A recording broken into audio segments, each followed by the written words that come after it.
Today we are doing I would call it a neighborhood tour, but it's not really a neighborhood, it's more of an area. But we're doing a tour of the Central Suffolk area, and we're getting after it right now.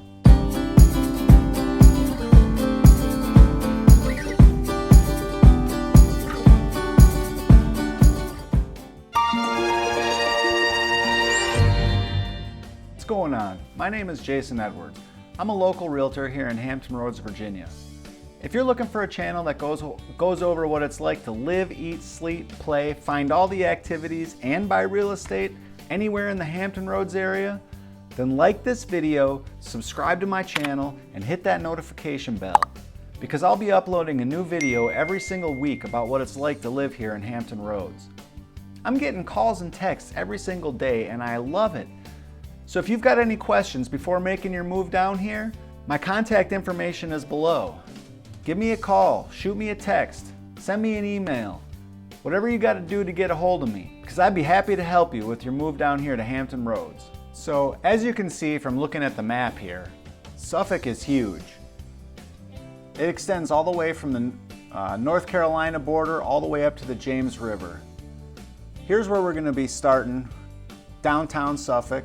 We'll be taking a look at Barron's Pub, kind of walking right down Main Street, down East Washington Street.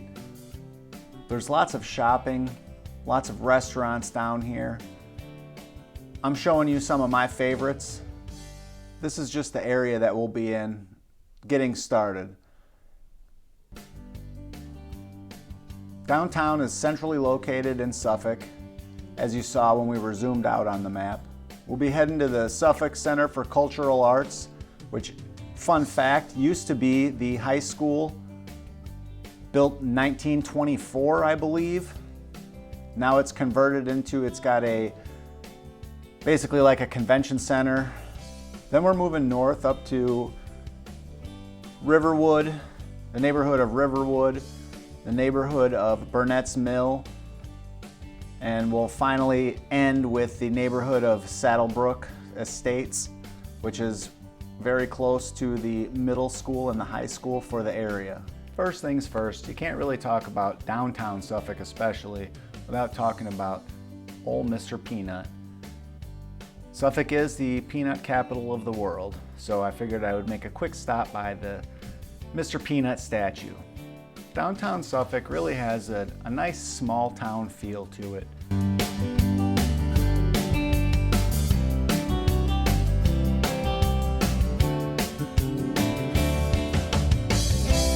Right here you can see one of my favorite restaurants downtown is Barron's Pub. They've got some of the best nachos you'll ever have. But there are lots of good restaurants downtown. There's Mod Olive, there is Harper's Table. A good spot to hang out and have a beer with somebody is Nansemond Brewing Station, which is just down on East Washington Street. And this one, Ryan's Steaks and Cakes. I've heard they've got really good Philly cheesesteaks there, but I personally haven't tried them yet. Definitely on my list of to-dos.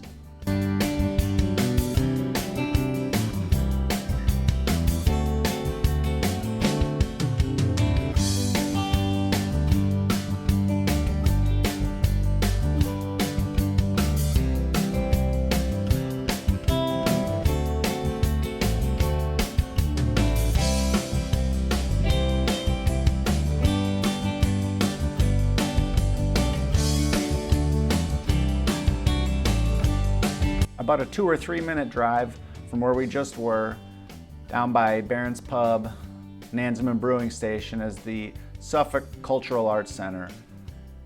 Not only does it have an area for plays, ballet, things like that, but it's also got an actual art gallery that changes often, gives people a chance to see some local art.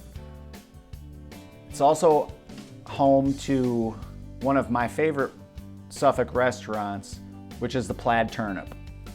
It's got the Plaid Turnip, and it's got a newer restaurant called Delish. Another one I haven't tried, but again, that one's on my list of need to tries. Also, one restaurant I forgot to mention while we were downtown is Amici's Pizza. Heading north up North Main Street from downtown, there is lots of stores, restaurants on both sides of the street. You've got Walmart, you've got Lowe's, there's a Chick-fil-A, there's a new Arby's. Lots of different things to choose from. There's a Mexican restaurant there. There is a Sweet Frog that my girls love. Continue heading north past the Lowe's, the Walmart, all that stuff on North Main Street. You turn right onto Godwin Boulevard, head down maybe a half a mile. On your right, you're gonna head towards the Western Tidewater Jail. There is a nice little neighborhood tucked back there called Riverwood. The homes here in Riverwood are in the $300,000 to $400,000 range. Nice sized yards, mostly 3-4 bedrooms, 2,000-ish square feet. It's essentially what you're looking at. It's a very nice neighborhood. I actually used to live there for about 13 years. That was my very first home I ever bought, was in Riverwood. I can't say enough good things about it. The neighborhood's very nice. It's got a small little park in there, one way in, one way out. If you're looking for a good place to raise a family, Riverwood is one of those spots. Just across 58, Highway 58 is from Riverwood is Burnett's Mill. These houses, the majority of them are probably in the $200,000 to $300,000 range, a little bit smaller than Riverwood, a little bit closer together, not quite as big of yards. So obviously reflects the lower price point, but a good neighborhood. I know lots of people that have bought their first homes there in Burnett's Mill.